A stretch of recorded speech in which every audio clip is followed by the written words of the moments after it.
j'ai la charge de vous faire une présentation, un peu la présentation générale de la présentation générale.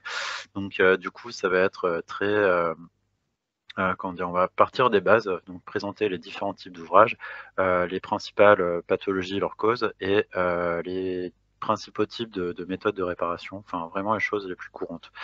Donc du coup, le sommaire, voilà, on va voir les différents types d'ouvrages, enfin les grandes familles, voir comment ça fonctionne. Enfin, ça va être des rappels très rapides. Quelques textes essentiels qui permettent, d'aller plus loin, pour, enfin voilà, les inspections, les analyses de risques et cetera. Voir les principales causes de pathologie. On va voir qu'elles sont assez nombreuses et les principaux types de réparation. Voilà, donc ça va faire un peu, enfin liste à la Prévert, pendant 20 minutes. Je vais essayer de faire ça pas très, de manière, le plus fluide, possible. Donc les principaux types d'ouvrages, voilà, donc globalement, on va retrouver les familles, qu'on retrouve dans les normes, 281, 282 et 270. Donc on va avoir, les murs poids, les murs en béton armé, les rideaux et les parois, donc tout ce qui est, écran de soutènement et ensuite, les massifs en remblai renforcé, et les massifs cloués. Donc on va pas forcément parler de tous les sous-divisions d'ouvrages, par exemple, on va pas parler de, des remblais renforcés par, géosynthétique ou des choses comme ça. Donc ça va vraiment rester, très, voilà, les ouvrages les plus courants et les choses les plus courantes. Donc, présentation rapide de ces différents types d'ouvrages. Donc, on a tout d'abord les murs poids. Donc, c'est voilà, ils sont constitués de pierres sèches, de pierres maçonnées, etc. Et donc, l'objectif voilà, des murs poids, c'est vraiment de s'opposer à l'effort de poussée grâce à la réaction qu'ils vont être capables de mobiliser sous leur semelle. Donc, c'est vraiment le poids de l'ouvrage qui fait que on s'oppose à l'effort de poussée. Une famille de murs qui ressemble un peu, c'est les murs en béton armé, donc c'est les murs en T renversés, les murs en L, où on va avoir la même chose. On va avoir le poids de l'ouvrage et le poids du sol au-dessus de la semelle qui va s'opposer, donc grâce à la réaction sous la semelle, à la poussée qui s'exerce en amont. Autre famille, donc plutôt la norme 282, donc les écrans de soutènement. On va avoir, on va retrouver les rideaux, donc principalement les rideaux de pale planche métallique, donc c'est les choses les plus courantes, qui peuvent être soit autostables, soit associés à des tirants, des contre-rideaux et des choses, des structures enterrées en amont. Et donc de manière similaire, tout ce qui va être parois moulées, donc dans le sol où on va avoir une partie, une hauteur libre et une partie en fiche et ce qui va faire que l'ouvrage s'oppose à l'effort de poussée, ça va être, la mobilisation d'un effort de butée qu'on va être capable de mobiliser, dans la partie en fiche. Dernière grande famille d'ouvrages, donc c'est, ceux qui sont concernés par, la norme 294-270. Ça va être les massifs, en remblai renforcé, donc on va parler, enfin on va surtout illustrer, ceux en armature, métallique. Donc, excusez-moi. Donc du coup, à l'extérieur, on voit juste, des écailles, donc qui ici sur la photo sont en béton armé, mais ça peut être aussi, des treillis métalliques, des boudins métalliques et des choses comme ça. Et donc ce qu'on voit à l'extérieur cache un peu enfin, le système de lanières métalliques qui sont d'armatures métalliques qui sont noyées dans le remblai d'ouvrage et qui eux donc s'opposent aux efforts de poussée par le frottement qu'on va être capable de mobiliser sur ces lanières. Et enfin, dernier type d'ouvrage de soutènement, c'est tout ce qui est massif en sol renforcé. Donc c'est un peu le même principe que pour les remblais renforcés qu'on a vu juste avant. On va avoir des éléments métalliques, donc là ça va être les clous, qui vont venir renforcer le sol et qui vont s'opposer à l'effort de poussée par le frottement et la résistance en cisaillement qu'on va être capable de mobiliser le long du clou. Voilà, donc ça c'est enfin, un petit rappel des différents types d'ouvrages et de quoi on parle quand quand on dit ouvrage de soutènement, on voit que ça balaye quand même des ouvrages qui sont assez différents les uns des autres. Et donc, il y a des pathologies forcément qui vont être très différentes d'un ouvrage à l'autre. Donc, pour tout ça, il y a des textes qui existent. Je vais juste parler de quelques textes, les principaux textes, mais il y en a d'autres. Il y a d'abord toute la série des ouvrages de la méthodologie IQOA. Donc, IQOA, c'est l'imagerie qualité des ouvrages d'art. Donc, il y a toute une collection pour les murs, pour les ouvrages de soutènement. Et donc, ces ouvrages, ils ont une partie catalogue des défauts et des désordres apparents, donc où on détaille vraiment tous les principaux désordres, les différents, qui sont susceptibles d'affecter les différents types d'ouvrages et qui donnent une indication sur la gravité et la nécessité de réparation rapide ou non, quoi. Et donc les murs de soutènement, ils ont été, les ouvrages de soutènement, ils ont été classés en 2 catégories. Donc il y a la liste 1 et la liste 2.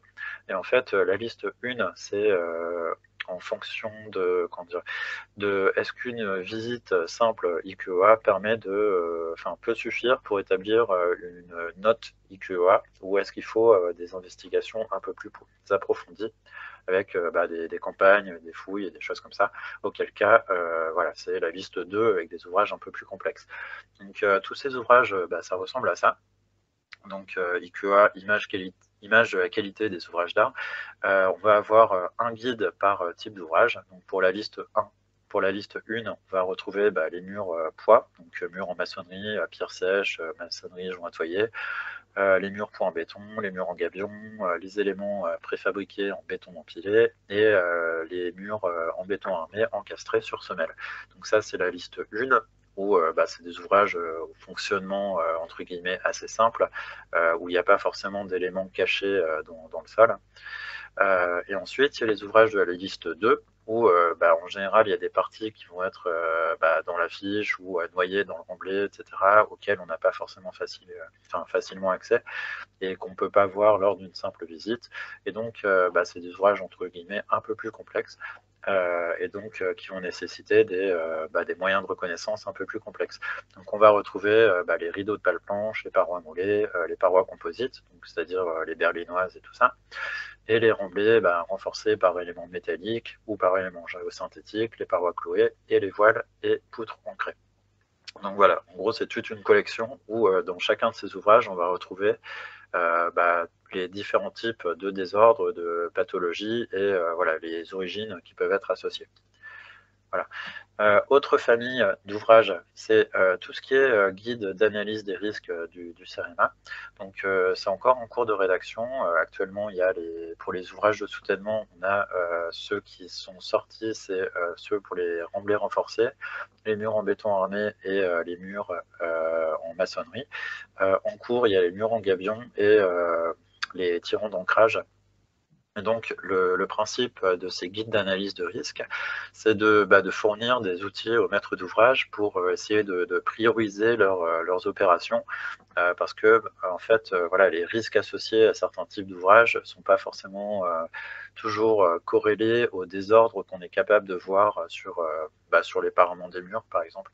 Donc, il y a besoin d'avoir une analyse de risque un peu plus poussée, que juste une analyse visuelle de ce qu'on est capable de voir comme ça avec une simple visite. Donc voilà, il y a toute une collection de guides sur l'analyse des risques qui sont associés à chaque type d'ouvrage. Et enfin, pour les réparations, on a les guides du stress, donc qui concernent les ouvrages en béton et en maçonnerie.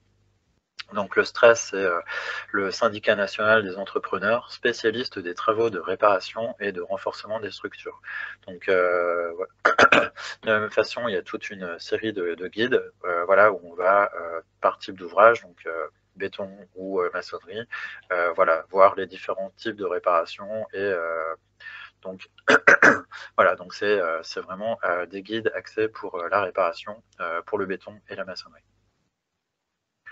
Voilà, donc maintenant on va essayer de balayer un peu les différentes causes de pathologie qui sont associées à ces ouvrages. Donc donc la liste voilà, des principales causes, on peut avoir des désordres qui sont liés à des reconnaissances qui ont été insuffisantes ou mal adaptées. Ça peut être des défauts de conception de l'ouvrage donc à la base, des défauts de l'exécution des travaux, des efforts ou des déformations qui n'avaient pas forcément été prévues lors de la conception. Ça peut être des choses accidentelles, donc chocs, séismes, des affouillements ou des érosions dans le cas d'ouvrages fluviaux ou maritimes. Ça peut être simplement le vieillissement des matériaux ou une insuffisance de l'entretien des ouvrages. Donc on va essayer d'illustrer, pas forcément toute cette liste, mais certaines causes de cette liste. Tout d'abord, les reconnaissances insuffisantes. Donc, voilà, par exemple, cette illustration, voilà, en fait, en général, les ouvrages de soutènement, c'est des ouvrages avec des linéaires qui peuvent être assez importants, et on n'a pas forcément un nombre de sondages qui permet d'identifier tous les problèmes qu'on peut avoir sur le linéaire. Et donc, si, pas de chance, on fait le sondage à côté d'une couche molle et que on manque voilà, l'information sur l'hétérogénéité du sol, on peut avoir des tassements différentiels qui vont se créer sur l'ouvrage avec l'apparition de fractures entre les zones qui tassent plus et les zones qui tassent moins. Ensuite, les ouvrages de soutènement, on peut aussi avoir des problèmes de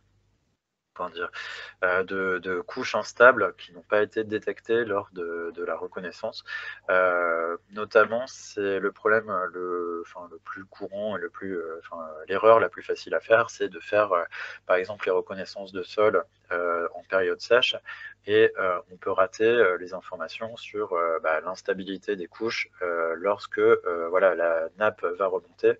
On peut avoir des terrains comme ça en surface qui sont un peu moins stables, et du coup on peut déstabiliser notre mur et voilà, créer des déformations sur notre mur parce qu'on a fait la reconnaissance pas forcément à la bonne période et qu'on a raté voilà, cette information-là. On peut aussi avoir donc les défauts de conception d'ouvrage. Donc un défaut de conception un peu classique pour les murs de soutènement, c'est l'absence de système d'évacuation de drainage des eaux.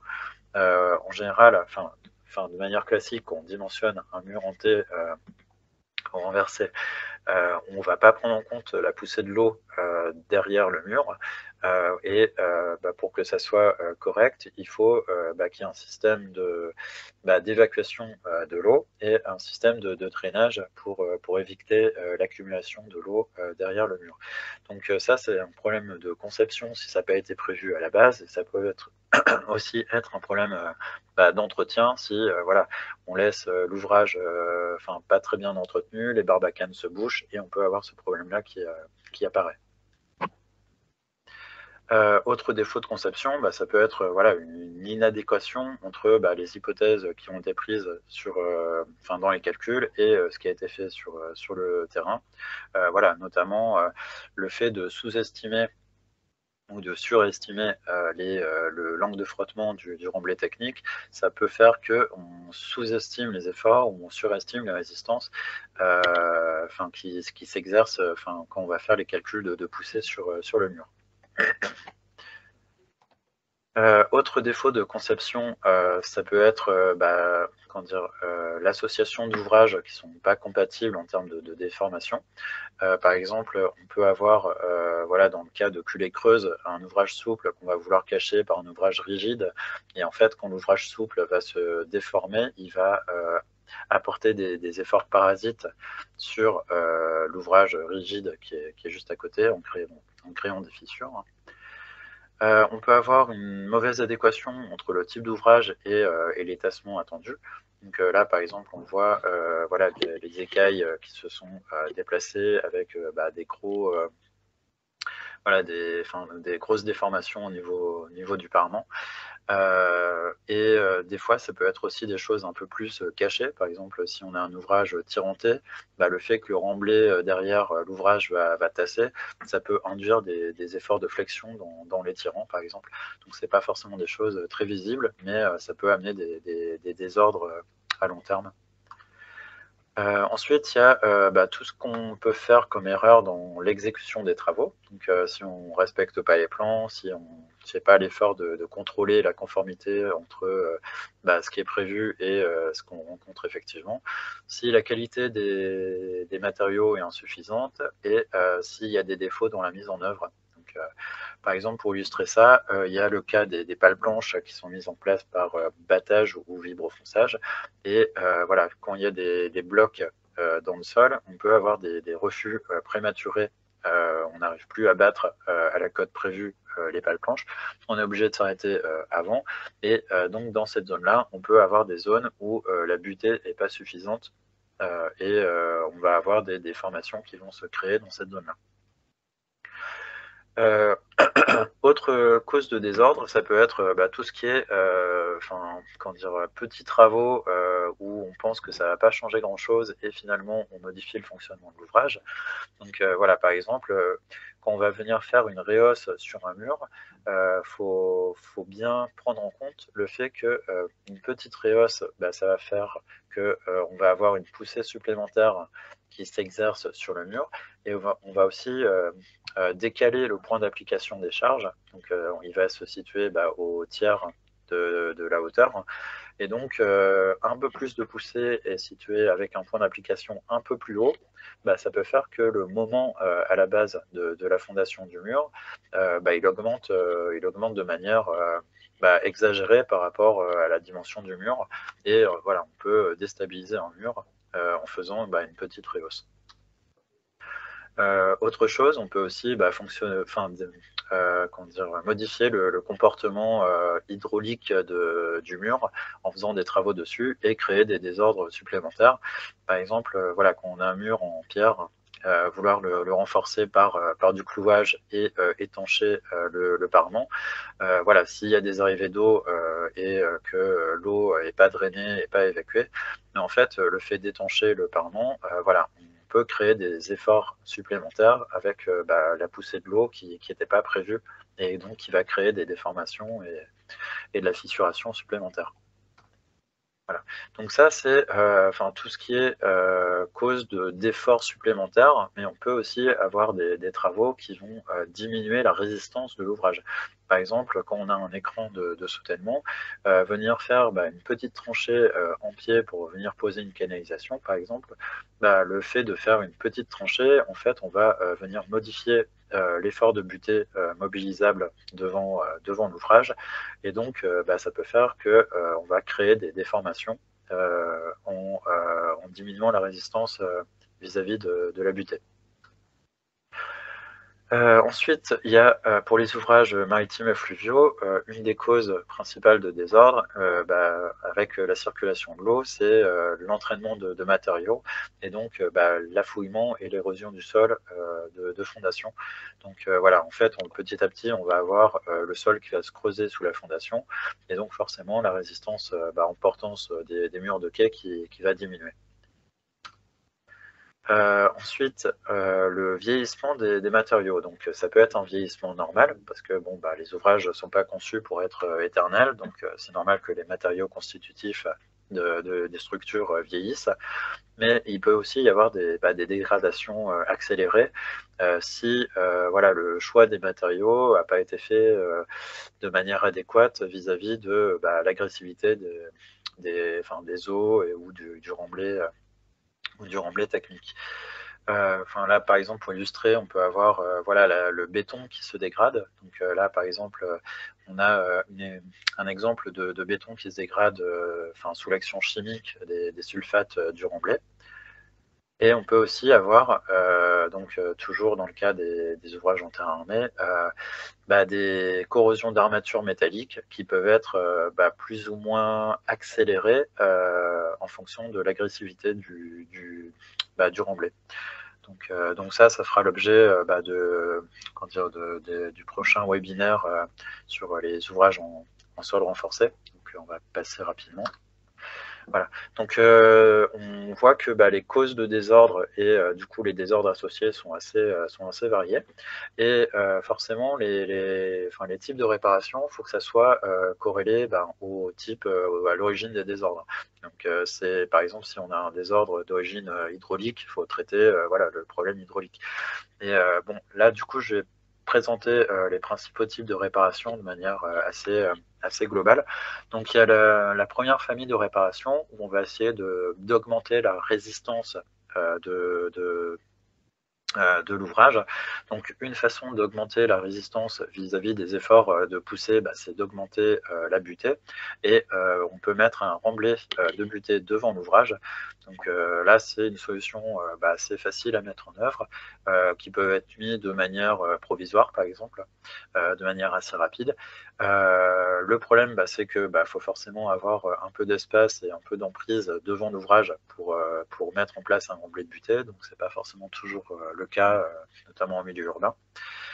Ensuite, on peut venir renforcer la structure de l'ouvrage. Donc, un renforcement classique, c'est le renforcement par clouage, où on va venir, par exemple, ici, on voit un renforcement de mur en terre armée, où on vient rajouter des clous métalliques dans le remblai, dans le remblai en sol renforcé, pour voilà, que l'action des armatures métalliques soit reprise par l'action des clous. Et donc là, on voit l'ouvrage fini avec les croix de Saint-André qui permettent de répartir les efforts sur le parement. Ensuite, comme les ouvrages de soutènement sont quand même assez variés, on peut aussi avoir des exemples de renforcement qui sont très variés aussi. On peut voilà, reconstruire une structure carrément devant l'ouvrage de soutènement. Par exemple, là, on voit que on peut, titre d'illustration, on peut créer un voile béton devant l'ouvrage de soutènement et venir mettre en place des tirants précontraints pour venir bloquer les déformations. On peut aussi imaginer des choses, voilà, par exemple un mur avec un voile, des contreforts, des barrettes, des tirants, etc. Donc globalement, les réparations, ça permet d'être assez inventif dans les solutions. Voilà, donc ça, c'était les solutions où on vient renforcer, augmenter la résistance de l'ouvrage. Mais il y a aussi l'autre solution, c'est de diminuer les efforts que subit l'ouvrage. Donc on va essayer d'alléger la poussée. Donc ça peut être par des... on peut venir par exemple renforcer le sol à l'arrière de l'ouvrage, ou on peut venir carrément décharger le sol. Donc là par exemple, c'est ce qu'on voit ici, venir décharger le sol à l'arrière de l'ouvrage, ça veut dire décaisser le terrain et reporter les charges un peu plus en profondeur pour venir créer moins de poussée sur l'ouvrage et voilà. Donc faire en sorte que l'ouvrage soit plus adapté à une poussée plus faible. Voilà. Donc voilà, j'ai respecté à peu près le temps.